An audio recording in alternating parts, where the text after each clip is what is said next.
Welcome to the Beginner Photography Podcast. Today, we're keeping it simple with iPhone photography. So let's get into it. Welcome to the Beginner Photography Podcast, a weekly podcast for those who believe that moments matter most and that a beautiful photo is more than just a sum of its settings. A show for those who want to do more with the gear they have to take better photos today. And now, your host, Raymond Hatfield. Welcome back to this episode of the podcast. I am your host, Raymond Hatfield, and I'm a wedding photographer right here in Indianapolis. And I'm excited to be here today because we got a really great episode that I know that longtime listeners are truly going to enjoy. And for all the new listeners, I know that you're going to pick up a thing or two today. So for me, I just want to let you know that it has been a crazy week over here. Back in March, when the world kind of felt united while staying home, I got a bit, stir crazy and completely rearranged my office just to do something new because I guess I was bored and I thought that I could make it a little bit better. Well, the space that I currently have that I turned my office into is just it's not inspiring. It's not, I don't get excited to come to work. It feels more like storage, right? It feels like I'm working in a closet. Now, like, it's not a closet. It's not a teeny tiny room, but still the space just does not feel like it's meant to get creative work done. So I'm in the middle of redoing it all again. So if you're looking here on YouTube, you can see my office here. Tons of stuff going on. I'm about to paint today. I got stuff all over the ground. I've actually been at a standing desk for the past 8 years, and I've decided, you know what? I think I want to sit down now. My feet are killing me, and I just have bad posture, I suppose, when I stand. And I tried out those mats that you can stand on and work from, but they just didn't seem to help me very much when it came to standing. So I'm ready to sit down. Now, standing desks, like I said, they're fine when working on a task, but when you're doing a long podcast interview, it's hard to just stand here in one spot and just, have a conversation with somebody. You can't move around. You can't, fidget, I suppose. So anyway, I'm actually going to be creating a video of the entire remodel that I'm doing of my office here. So be sure to keep an eye out if you are in the Beginner Photography Podcast Facebook group, because I'm sure to post the video there when it is live. And I'm excited to kind of rearrange the spot, and again, just kind of get excited to wake up early in the morning and just get right back to work. So anyway, before we get into this episode of the podcast, longtime listeners will know the name Mark Hemmings when I interviewed him back in episode 141 of the podcast on how to take great vacation photos, which continues to this day to be one of the most downloaded episodes of the podcast. Well, this week, Mark is back to share how to take great photos, even if you just have a cell phone camera. Now, I know that this episode is called iPhone Photography for Dummies, but 99% of the info is just platform agnostic and will work, whether you have iPhone or Android as well. So a lot of stuff to pick up on here, a lot of stuff that is really interesting, just to think about. We get kind of stuck as photographers thinking about gear and settings and all these things, and the iPhone kind of strips all that away. And Mark is going to share how to still be able to take great photos with your iPhone. So let's get into it. Can I tell you something about the listener of the Beginner Photography Podcast? Yes. So they typically have a DSLR or a mirrorless camera or an interchangeable lens camera. So why today are we going to be talking about iPhone photography? Yes. Well, thanks for asking that, because just recently, in fact, last week, a brand new book was released that I'm very proud of called iPhone Photography for Dummies. Now, this is the For Dummies series that spans almost every conceivable aspect of knowledge. And I was really happy, pleased, and honored to be asked to be able to write one on iPhone photography. Now, interestingly, I am fully immersed for the last 22 years in DSLRs, in back then film cameras and mirrorless, but also I use my iPhone a lot. And I think probably over the years, I've gotten to be known as somewhat of an expert in mobile device photography, specifically iPhone. And so, yeah, I was really happy to get this work as a writer, as an author, first time for the Wiley Publishing's For Dummies series. You're actually on your iPhone right now, which I think speaks to your constant commitment to maybe mobile first photography, or just I guess just the versatility and usefulness that we have got to at this point in time, which is really exciting. So, I'll be honest, when it comes to iPhone photography, I'm just a point and shoot kind of shooter, right? I don't really use anything aside from the shutter button, composition, and then sometimes the flash, and that's it. So Right? I greatly apologize, my friend. You see the I see spider that. that just went It's massive. That's a massive by? spider, and it's terrifying I'm me. really, Yeah. it's so big, and it's bothering me. So I'm sorry. I'm gonna have to move. No worries. I would move too. Oh my goodness. Uh, Oh yeah, I wow. don't want to show it to you. It's too grotesque. And I'm in cold Canada. We don't usually get spiders that big. Yeah, that would freak your viewers out, I think. Yeah, right. Somebody's gonna be watching on YouTube and just start hitting their computer screen, and I'm gonna get a bill in the mail for somebody who Yeah. needs a new computer. Okay. 1 second. We will get this. Okay. Well, I think that's probably better anyway for lighting. Yeah, Does that look definitely, good? it definitely looks great. Absolutely, yeah, nice and green, nice and lush. I like the backlight there.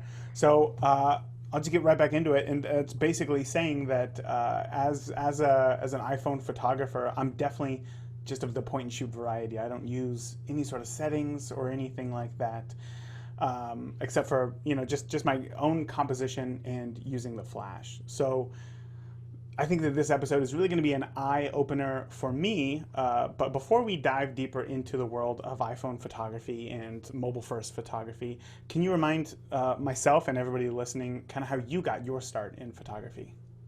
Yeah, certainly. So my start in photography was way back in the day with film, and I was really glad with the being forced to have that stress and that anxiety of working for a client and having no idea if that film was any good. And that edge, I think, propelled me to really study deeply the basics of exposure and understanding that you only have one shot. And then when digital came, by the way, that was 22 years ago, and then when digital came, I was an early adopter, and a lot of my career as a travel photographer happened, and that was a real great awakening. But the start of my photography career ultimately was in the movie industry, and working as a stills photographer. That person would take pictures of the actors, and also a location photographer. So I'd go around looking at different places where the production team could plan for the shoots. And since then, it's been a lot of travel, normal commercial photographer, and photography teaching as well. So when I know that you said that you were an early adopter of digital photography, but would you say that you were also an early adopter of mobile-first photography as well? Yes, but I think so, because in 2012, if I recall, it was an iPhone 4S, and that was the first time I took a photo with my iPhone, and that was in Mexico. And I had a huge, very heavy Nikon. I think it was the D300S, if you recall that. And I just felt silly with that huge, camera, big heavy lens. And I said, you know what? I'm just going to see what you can really do. And I was hooked. It was really great because I'm a street photographer and a travel photographer. And I found a lot of times I was getting better better opportunities to capture the scene in front of me with my iPhone, because it was less the people on the streets didn't feel like they were a target, and that's really important. And that's one of the really great values of being a mobile photographer. Yeah, of course. Taking photos with a phone is one of the reasons actually why I switched to Fuji, was just essentially to blur that line, having that smaller camera, being able to be at weddings and be a little bit more, behind the scenes and kind of blend in more.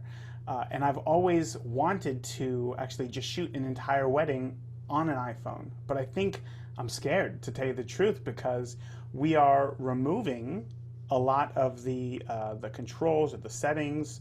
As we as professional photographers, we know the technical side of photography. So when it comes to iPhone photography, for me, my brain goes right to all of the challenges that iPhone would bring up when shooting, rather than using an interchangeable lens camera. So I know that we talked a little bit about blurring that line and making it easier to interact with your subject, but what are some of the biggest challenges that you face when shooting with an iPhone?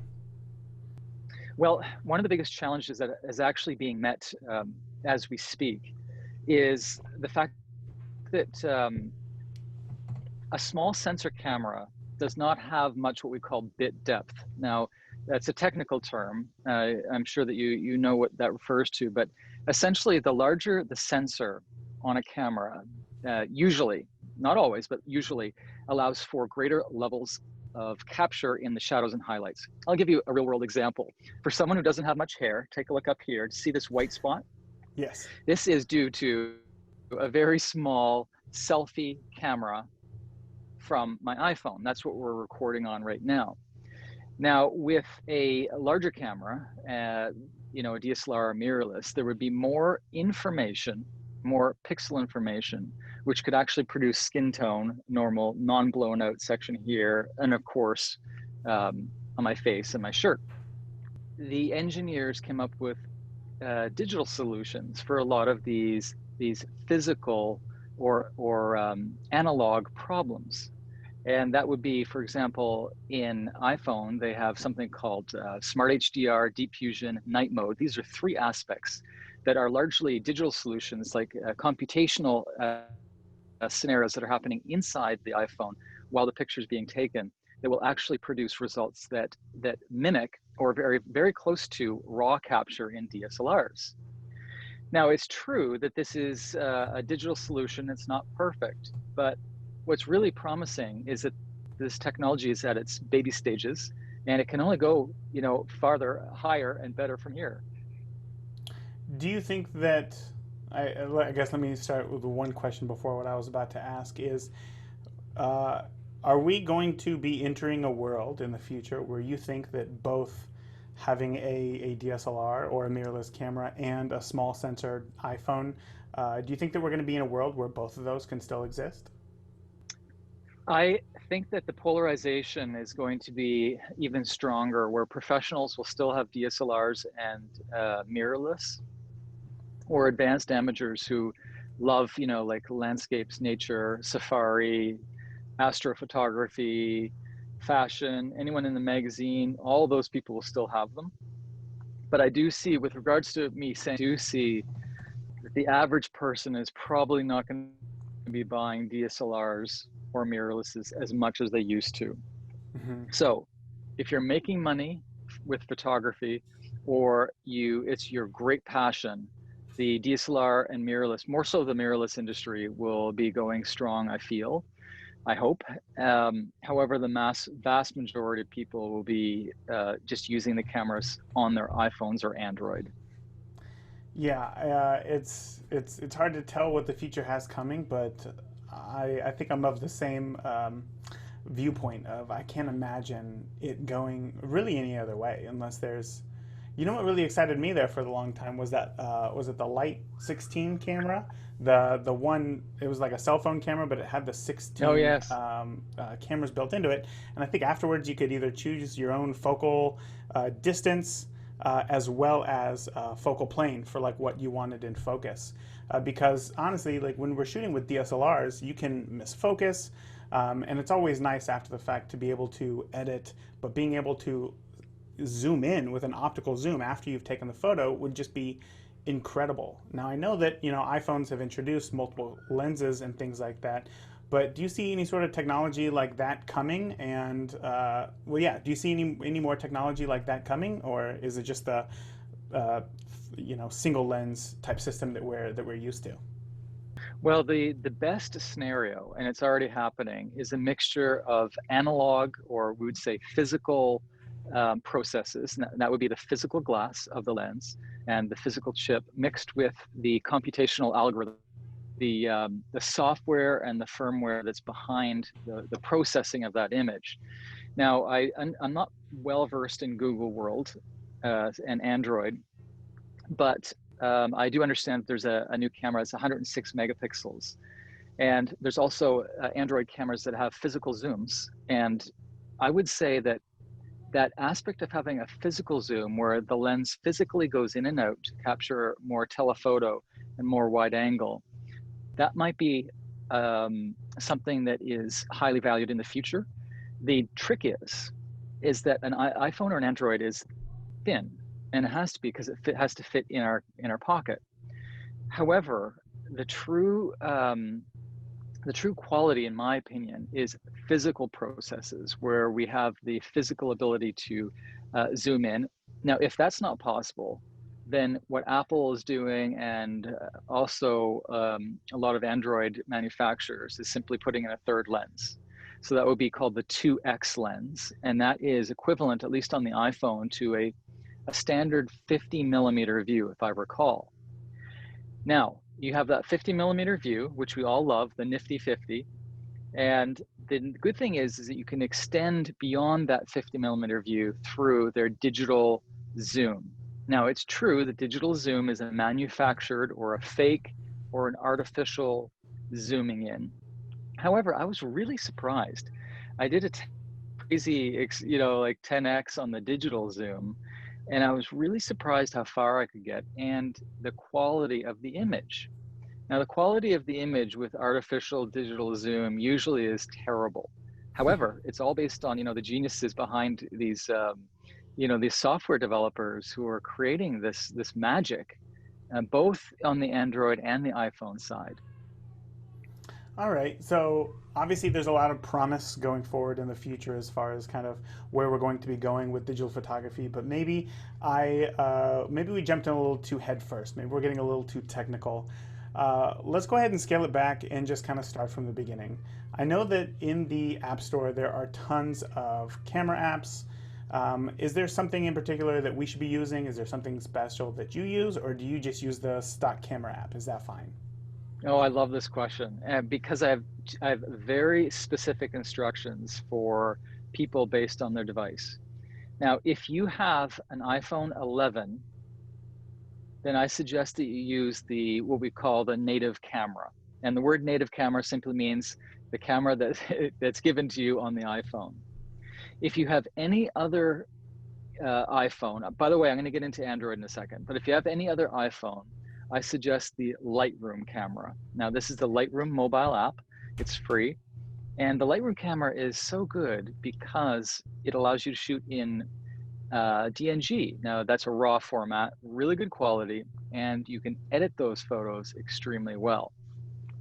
Now, with regards to the Android world, I would suggest, unless you have the latest super S20 or I think it's the Pixel 4, then I would suggest the Lightroom app as well. But if you have the newest S20 and the Pixel 4, then you're probably going to do just as well with your native camera that's on your device.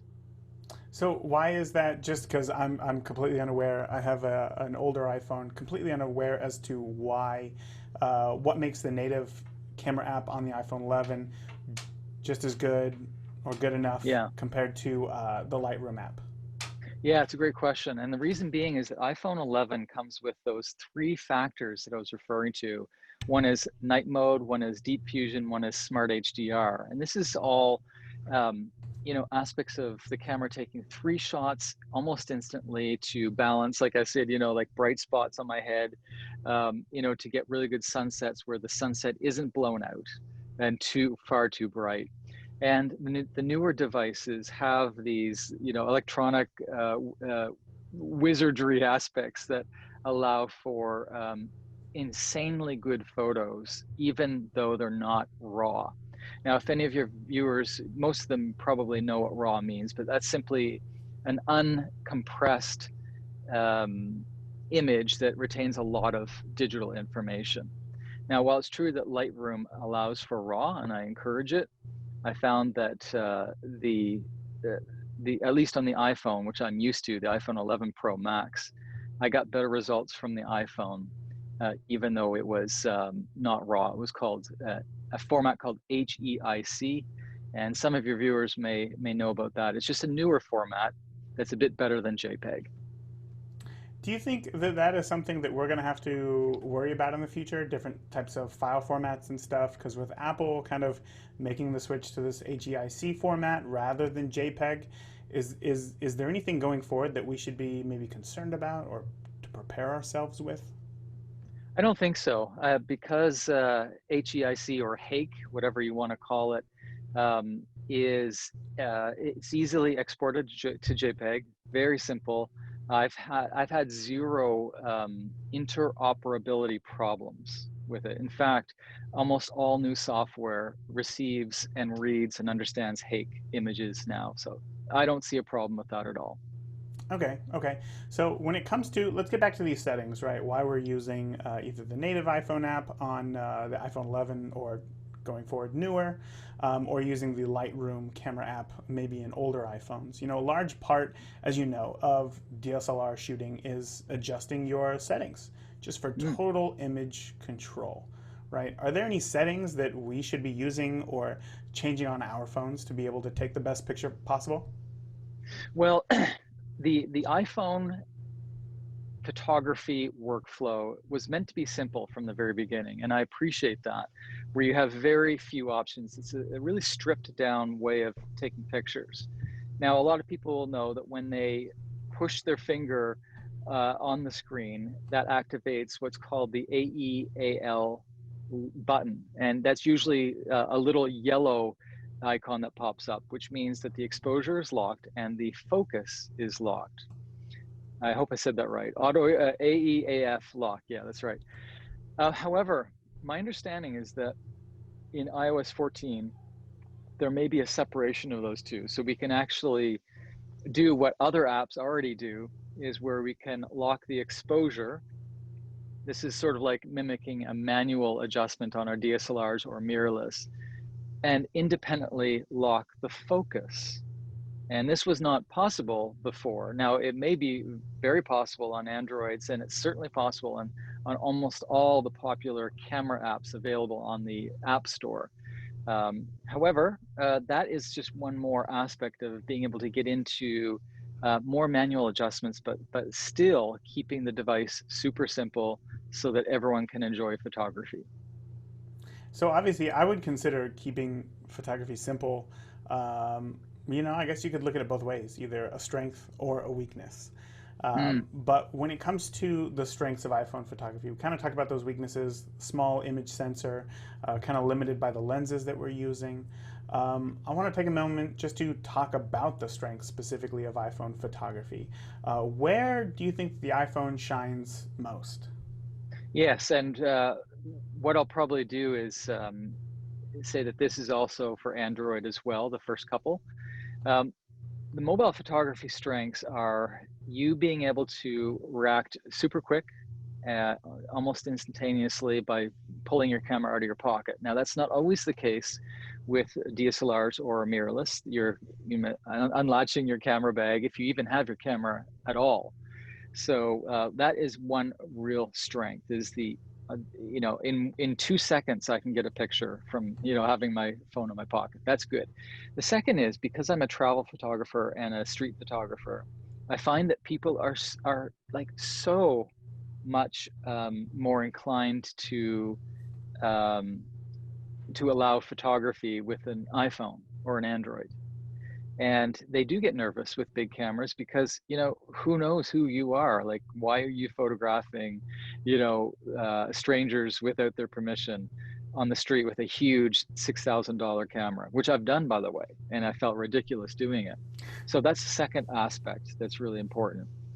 Now, the third aspect is that with an advantage of being able to have a workflow. Like, I'm a professional, you're a professional photographer. And the workflow aspects of me being able to take a picture, put it into Lightroom, because I'm a Lightroom user, and that image going straight up to the cloud to be safe in case my phone was stolen or I dropped it in the water. That is just unbelievable amount of insurance. It's an insurance policy. And all you have to do is just make sure you're near Wi-Fi or set it to, cellular if you have a good cellular plan, which I do, like 10 gigs or whatever. And I have pretty much guaranteed instant protection for every photo that I take through that Lightroom camera or even through my normal native iPhone camera. It's really, really good to have that workflow stability. Yeah, that's something that as a professional photographer or as camera manufacturers have tried to make cameras more for professionals. They've added dual card slots and they're just making things almost more complicated to be a professional photographer and ensure that your images are safe. So that is a huge benefit to be able to shoot on your phone. So that is, as you said, I mean, that's a huge plus. But I want to go back to that first thing that you were talking about because it reminded me that, I've said this on the podcast a million times, and that is that, well, simply moment matters most. I think that it matters more than the tech. And to a degree, I think that the moment matters more than light as well. So can you talk a little bit more about how using the iPhone, maybe on the street, or just simply using the iPhone, you can lean into that concept of moment matters most?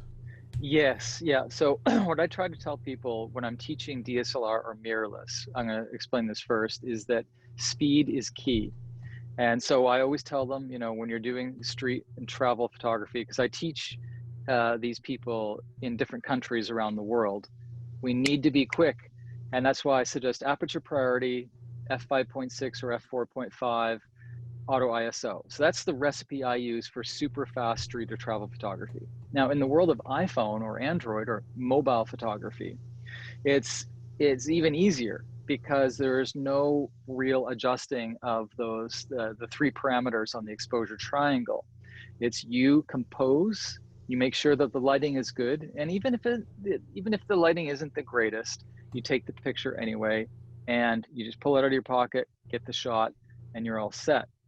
So what I found is that the usage of mobile devices for taking pictures, at least in my instruction, when I help people with photography, is that they're inclined to study and appreciate composition far more because that's almost the only factor that they are dealing with is composition.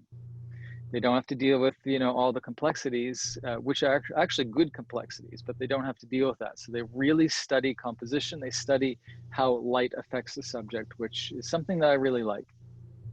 So composition, obviously for those listening, is just simply how you compose your frame.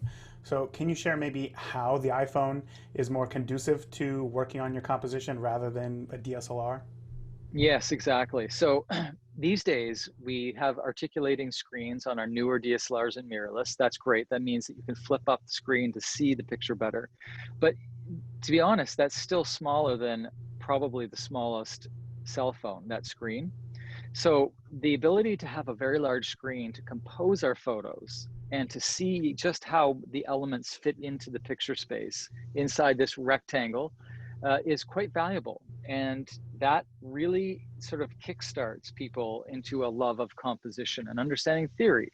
That would be the rule of thirds, the golden mean, all of these things that we learn theoretically and then hope to place or to put into our actual practical photography. So essentially, to sum up the answer, it's the large screen that is incredibly beneficial. And I do find that the large screen of the iPhone or good Android is actually much easier. It's brighter than the back screen on your camera, and it's instant, instant preview, which is awesome. And I think that's well suited for a quick review and for learning composition. Hey, we will get right back into this week's interview with Mark Hemmings, but quickly, I wanted to ask you a question. So this week's podcast is sponsored by thecontractvault.com. So my question is, if you were photographing a family and asked them to, say, stand over by that pretty tree, and on the way over there, the mom slips on some wet grass and breaks her ankle, would you be responsible for her medical bills? All right, let me ask you another question.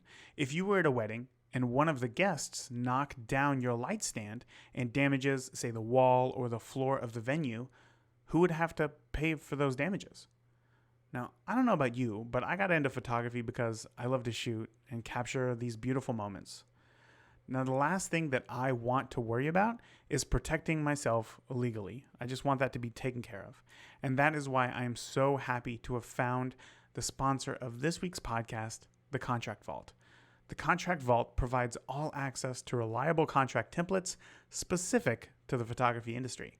Now, on top of the contracts, you also get access to the members-only Facebook group where Andrea Sager, the founder, goes live every single month to teach you about the legal stuff that can help you better protect your photography business. Look, I get it. It is scary.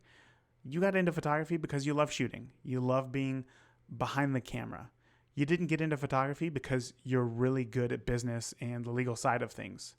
The Contract Vault arms you with the legal knowledge that you need in order to steer clear of potential lawsuits. So sign up now at thecontractvault.com and use code BPP for 20% off all the contract templates and legal knowledge that you need for your business. Again, that's promo code BPP for 20% off your first month of thecontractvault.com. So with that, let's go ahead and get on back into this week's interview with Mark Hemmings. So I know that you can actually turn on in an iPhone, I believe they just call it grid view or something like that, which is essentially just the rule of thirds, right? So almost they're really pushing this idea of focusing on composition. So I highly recommend turning that on. Do you keep that on as well? Yes. And not only is it good just generally, because it really drills in the theory of the rule of thirds, but it's also good for simple things like landscapes. When you have water, you don't want crooked water, and that rule of thirds grid, even if you don't follow the rule of thirds, at least will help you line up the horizon. And it's incredibly useful for architecture, buildings, interiors. Yeah. So obviously, I mean, it sounds like obviously the iPhone is a very capable camera if you're using it. I guess if you're looking at it in a different sense, because I know that when I shoot, with my Fujis, I'm thinking a lot about the exposure. I'm thinking a lot about those are really the two things. I guess three things, right? Exposure, moment, and well, I guess that's really it. Yeah, just exposure and the moment, right? That is what I'm really looking for most. And it sounds to me like with the iPhone removing a lot of the manual exposure control, but still being able to control it, it really focuses on working on the moment. So this may be kind of an out-of-the-box question, but why do you think there's so many, like when I scroll through my Facebook feed, there's so many bad iPhone photos? Why do you think that is? Well, that's true. One thing is that there's an incredible amount of pressure, and it could be more so on young people. I don't know. Maybe it's pressure on everybody to just push out content, even if it's ridiculous or if it's meaningless. And I probably sound a bit harsh there, but one thing that I'll come back to your question, but one thing I do notice is that it's better to put out one photo that has some element of compositional intelligence a week, rather than put out 6 photos a week or 12 photos that are just filling up, internet, social media space. So I really try to help people to reduce that stressful feeling of trying to keep up with the Joneses by, putting out all this content. I would sooner them do less posting of a little bit better quality and more thoughtfulness. And I think that could actually in turn reduce a certain amount of stress and anxiety, because there's so much pressure these days to become an internet superstar through social media. I don't know if I answered your question or not, but yeah, well, you did, but I think that I asked the wrong question here. I guess really what I'm looking for, or I guess the question that I should have been asking was, what sorts of things do you see in a photo that just tells you right away that there was no sort of intentionality behind taking the photo, and that it was just purely just a snapshot? Okay, yes. Well, one thing I should have separated is snapshots, just for fun. They don't need any artistic aspects. For example, I'll just take a quick shot of, my daughter's, walking through a path when we're on a hike. I don't care about anything. That's just a memory. Now, I think what you're referring to, of course, is when we're photographing something that is actually something that we want to present well. Yes. Then the desire to, and what I teach people during my photo workshops is that unless it's a sports event or a fleeting aspect like a wildlife that disappears quickly, that you just take a deep breath, pause, look at the subject, think, compose, then take the picture. And that will slow people down. Now, in what I like to teach people during the workshops is to actually use a tripod, even with an iPhone or an Android, because that purposefully and forcibly slows down the photographer. Now, why is that good? It's good because we actually have time to think about composition. We have time to think about light. Now, when you don't have a tripod, then it's just snap, snap, snap. And that's where we get those results that we see online that are really subpar, or at least they haven't been thoughtfully produced. So if you don't have a tripod, no problem. Just pause, enjoy the moment, then take the picture. Now, again, I'll preface that by saying, if you're into wildlife, if you're into sports, you don't have that luxury. You just take the picture. Take it, take it, take it, take it. Use burst mode. Use, the continuous shooting. So, talk to me more about this idea of a phone on a tripod. Surely we're not doing this everywhere we go. Is this only for certain use cases, or just talk to me a little bit more about that? I like this idea. Yes, it's certainly for certain genres. Like, for example, landscapes, I always say, please use a tripod. Now, even if you don't need a tripod, for example, if you're in the bright sunny day, there's no way that you're going to have a shaky picture with an iPhone or an Android doing a landscape. However, the art of landscape photography is very much intertwined with the use of a tripod. This has traditionally been so, and it still is with DSLRs and mirrorless. We want to be able to, in our mindset, realize that we are appreciating this land. We're going to compose it well. We're going to present it well to the world. And the tripod slows us down so we have everything absolutely, shipshape. And that would include simple things like having the horizon straight, which is always really important. Now, what about other things like fashion photography with an iPhone or an Android, or product photography, or maybe still life? Maybe you like to photograph flowers with a pretty vase. These are all aspects of photography, mobile photography, that do really well with a tripod because they don't move. That's a good thing. We're not rushed. We can, reduce those, cortisol levels, the stress levels, because we can enjoy the process of photography. And that tripod is a real gem to slow us down and to get that composition right. I think what you said there is something that I wasn't really even expecting the answer for, which is really that even though we're still using our phone and we have it with us everywhere and we could just take it out of our pocket and take a picture of breakfast or whatever, still looking at it through the mindset of how can I create something with intention? How can I create something that will look its best? And that's really where that tripod comes in, right? Because I'm not just gonna come into my office, grab a tripod, take it out there and take a picture of lunch or whatever it is. Not that I do that. I used to. If you look at my old Instagram, that was definitely what I used to do. But I'm not going to do that. But as you said, knowing what it is that you're shooting and having an idea and composing the photo, I suppose, in your head, pre-visualizing it before using that tripod is huge. And I hope that somebody really takes that away from this episode if they decide to pick one up, because I really think that could help a lot of people, especially fix all those horrible horizons that I see people use with their cell phone, or even when they do the tilt and they'll take a picture like this. That's the worst. Yeah. The worst. Sorry. Now I know that moving on, we have come a long way with the iPhone, right? In the past 12 years or so. Now, to take a good picture with our iPhone, do we need the newest photo or do we need the newest iPhone? Do we need to upgrade every year that it comes out?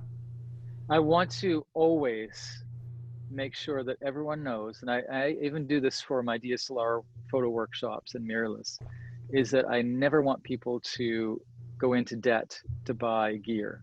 That's the biggest mistake.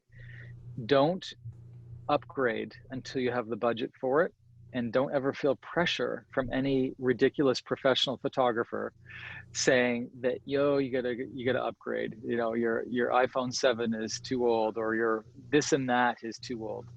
That's not the case. If it takes a picture, then you have 80% or 90% of the work done. Now, there's also the aspect of, that 10% that may not be as good as the latest model. Well, we have apps, editing apps, really good ones online to be able to help with that. And here's proof. I look back at my very first digital camera picture, which was who knows when. That was so long ago. I think it was a Nikon D70 or something. And those pictures way back, way more than a decade ago, they're still excellent. It was a 6 megapixel camera. And when I look back at my iPhone pictures, my history from back in 2012, that has some real gems in there. So don't ever feel pressure to buy the latest and the greatest, and always purchase within your budget, because if you go into debt to buy gear, you will feel stress, and that will ruin the excitement and the fun of taking pictures. Oh, I love that. Such a clear answer to the question. What I want to know though is going forward when it comes to, they're always talking about new advancements in mobile photography. How do we know if, whatever the new thing is that they're talking about, how do we even know if we need that? Like when they introduced the 2 cameras, I thought, okay, that kind of makes sense. But then they introduced 3, and then now I think, well, maybe I need that. And now it's becoming more of a gear thing. Going forward, how do we know how to make the decision on whether or not we even should upgrade, or if our current phones are fine? I would say, here's an interesting, I'm just throwing this out there. This is totally, it could be totally argued, but the iPhone 8 seemed to be a progression from the 7, of course. When we got to the iPhone 8, I felt like it finally had enough data to hold together a really good picture. And you and I talked about bit depth and all the technical jargon and all that stuff. But let's just say that you could spend the rest of your life using an iPhone 8 and still produce great pictures 20 years, 30 years from now. And the reason why I know this is because one of my clients asked me to take an iPhone 4S picture. This was when I went to India, and maybe it was an iPhone 5.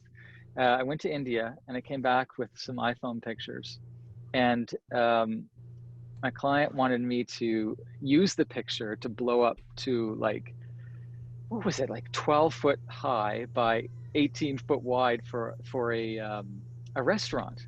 It's a big And photo. I said, no, that will never work. It's an iPhone 4S or it's an iPhone 5, and it's 6 megapixels. But you know what? It looks stunning.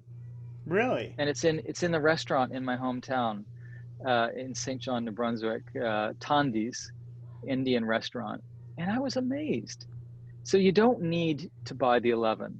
You don't need to buy the Pixel 4 or the S20. Whatever you have right now is probably more than enough. And if you feel that it isn't, why don't you try just learning a little bit about Lightroom editing, using the Lightroom Mobile app, just to clean up any issues that you might find. One other thing that's super important is a lot of people give up on their phones, their Android or their iPhone, because the pictures aren't sharp. But I almost guarantee you that 80% of those people simply have fingerprints on their lenses. Yeah, I'm sorry. Can you give me just 1 second? The kids are out there, Yeah. and they're not happy right now. Hold on. Just, Of course. I don't want that to show up. Hold on, just. Yeah. I'm so sorry about that. Parker took down one of Charlie's chargers in the on the wall right there, Oh, and I have two daughters, I understand. yeah, not happy about it. Not happy for some reason. Like into the world right there. So Yeah. okay, whew. Um, we were just talking about the iPhone 8 and how it will last as a camera and how we can do good things with maybe older technology.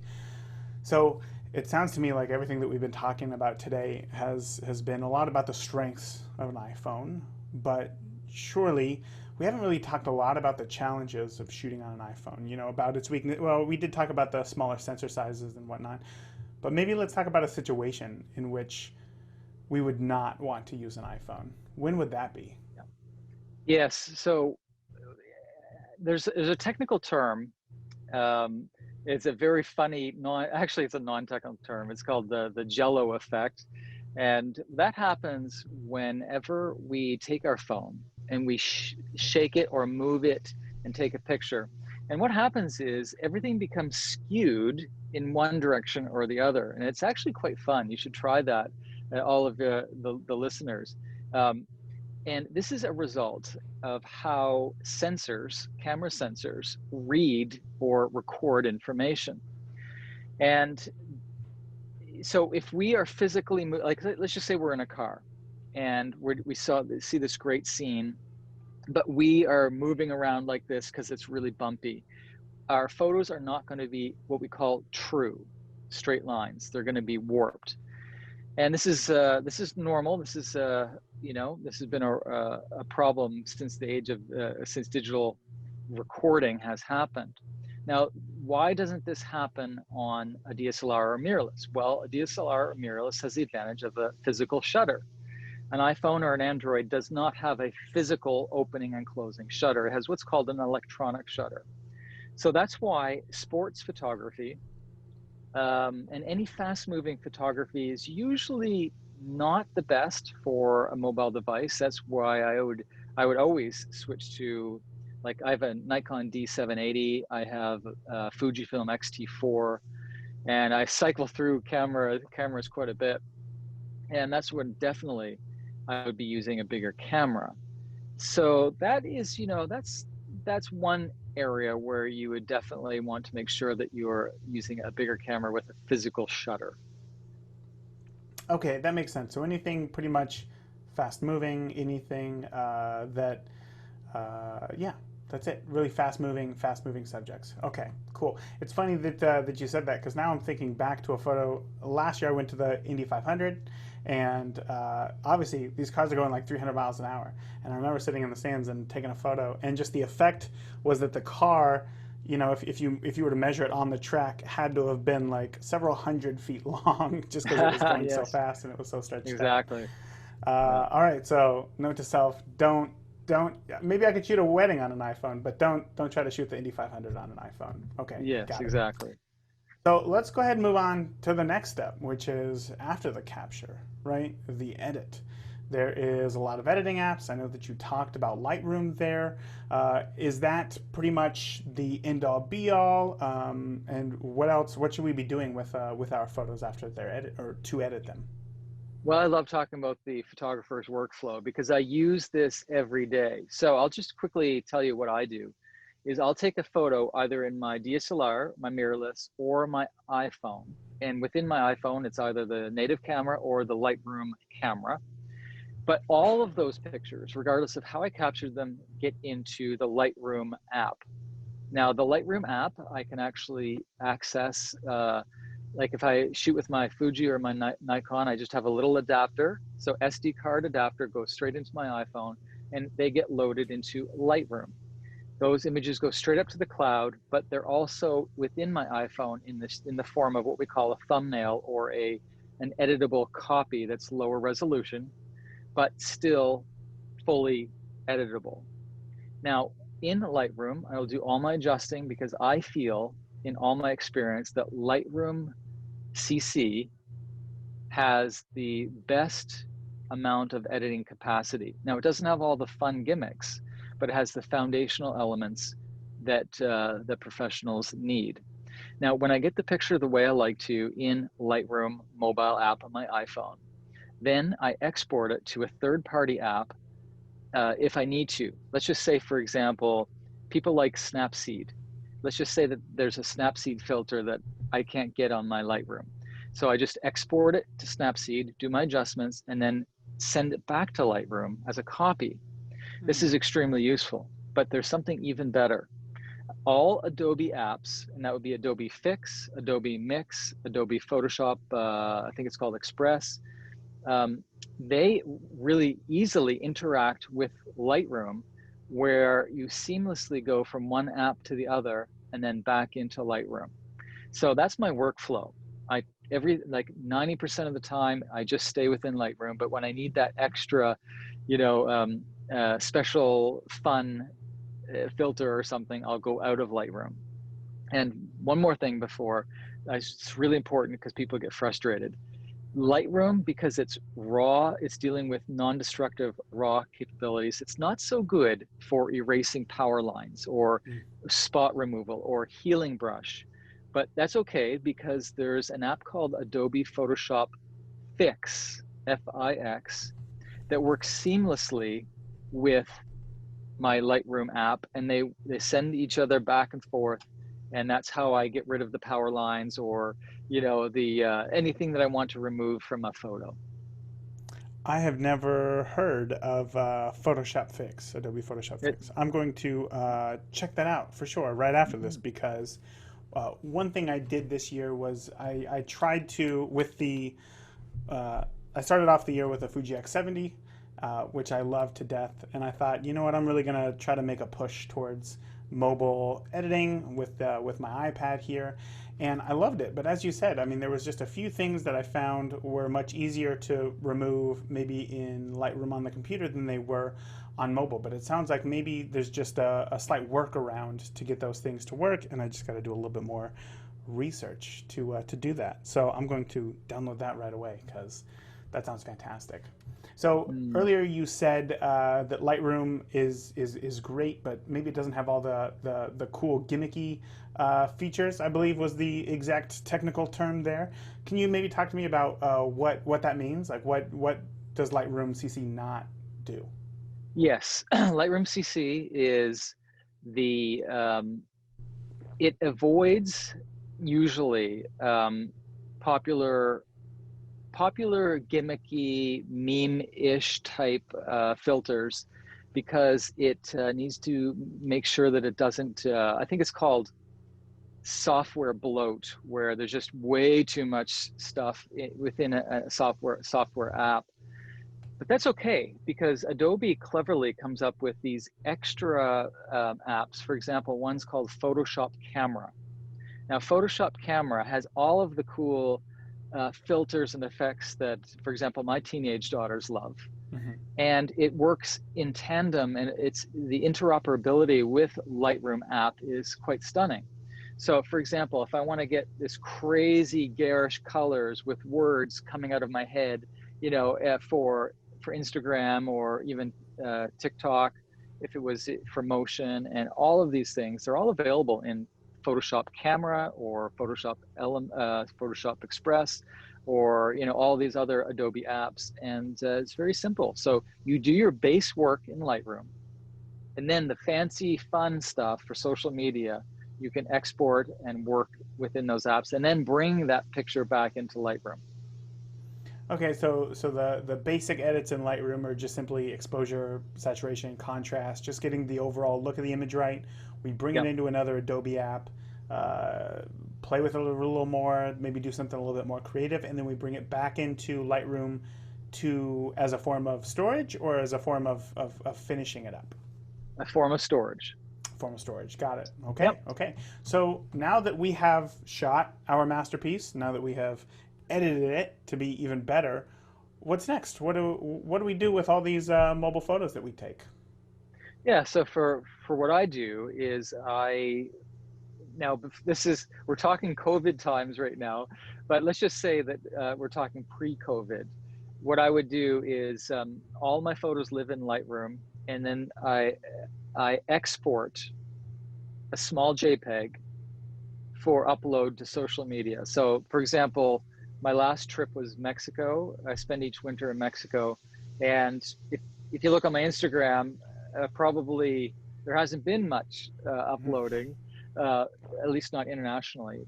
But I have a very scheduled way where I export all the images that I want to upload to social media as a small. So in Lightroom, you have three options. You export as small, as large. Now that would be a large JPEG at really good quality, or what's called original plus edits. Now this would usually be a raw file if you shot it in raw. And there's actually a fourth option, it's called custom, where you can actually set the exact pixels, both length and width, and your pixel resolution. And that's really useful. Not many people would need that, to be honest, but those are the three export options that you would be doing after all of your editing is finished and you want to get stuff up to social media. And a lot of people say, Mark, are you sure that small is okay for upload to Facebook? And I say yes, because the small export from Lightroom is actually 2,140 pixels in the longest dimension, which is actually a little bit more than what's even necessary for Facebook or any social media platform. Oh, that's good. That's good to know. So obviously we're going to be sharing our photos. I got one last question here. I know that we're going a little long and that the kids were kind of crazy there. So lastly is that I know that we can keep all of these photos in the cloud. But what about those who maybe don't want to do that and they would like to keep their photos maybe on a hard drive or something? Is that even a possibility with Yes. iPhone photos? Yep. So the possibility exists with the paid version. Now, this Lightroom app that we've been talking about the whole time, it's free with a limited amount of cloud storage space. However, if you upgrade to their normal monthly program, which I believe is $9.99 US, then you automatically have Lightroom, the same Lightroom, but the desktop version for your laptop. And you would just connect an external hard drive to your computer, and that will, in the background, just churn through. It'll send everything straight into your external hard drive. And I do that as well. So I have 3 points of backup. I have the cloud. I also have the external hard drive, which sits on my desk, and it continually keeps getting fed automatically from the cloud into the external hard drive. And I have a duplicate hard drive that I send to my office, and that covers me essentially. So this is my last question here. Are you like going through and rating all the photos? Are you manually choosing the photos that you want to go on that hard drive to be backed up, or is it every photo? No, it's every photo. Every photo. Okay. Every okay. single photo that gets let me give you a really quick scenario. Let's just say right now, I take a picture of you. I can see you on the screen. And then that photo goes straight up to the cloud. But not only that, it goes down from the cloud into my computer, which is only about 10 feet away, inside right over there, and then directly into my external hard drive. Now, this is incredibly easy and useful. I don't need to do a thing. And it gives me that assurance that we have both cloud backup and physical hard drive backup. And then I would say once a month, I will, or maybe every 2 weeks, I'll take my physical hard drive and duplicate it at my office. Okay, so that's just another reason to maybe slow down and be more intentional with your photos so that you don't have 1,000 photos of your steak sandwich filling up the hard drive. Yes. So that's and awesome. One thing, I just have to throw this in. It's really important for people to know that if they're concerned with that steak sandwich and those ridiculous fun snapshots, I only use my Lightroom camera and I only upload, these are artistic photos. If they're just silly pictures or like business receipts or, maybe a phone number of someone, those reside within my normal camera Photos app. I don't put them into Lightroom. So I just want to make sure that everyone understands that Lightroom, for me at least, is reserved for my artistic or my clients or photos that are that have that level of value. Okay, so again, the difference between more intentional photos and just snapshots is Exactly. when you would differentiate those. Perfect, Yeah. perfect. Well, Mark, I gotta say thank you, obviously, so much for coming on and sharing everything that you did about iPhone photography today. Why don't, before I let you go, you let the listener know about your new book, which honestly I'm going to be picking up, and I'm excited to learn more about. Yeah, so the For Dummies series, which is published by Wiley Publishing in the United States, they cover so many different genres, and they asked me to do iPhone photography for dummies, and it's out now. And you can buy it on Amazon.com or Amazon.ca for Canadians like myself, or around the world, any Amazon shop. And it's I'm really proud of the book, and it will help you if you have any version of iPhone to get better at iPhone photography. And I have a whole bunch of the nice thing about this book is it has sort of my favorite pictures from around the world. It doubled as my portfolio in a sense of international iPhone pictures and words and instructions and lessons and genres inside this book. So I hope you all get it. I hope you enjoy it, and I really hope that my proposal for doing an Android smartphone photography for dummies is accepted, because I would love to serve the other side of the mobile photography world. I got to be honest, I love chatting with Mark. He is so just clearly able to break down these ideas and explain them. It's a talent that honestly I wish that I possessed, but I'm not very good with words. So my biggest takeaway from this episode, you know what it was? It was just to make do. Make do with what you got. That's been the theme of the podcast all year. And shooting with an iPhone is literally just that. If you don't have money for a fancy camera, well, make do, because cell phone cameras today are great, and Mark proves it.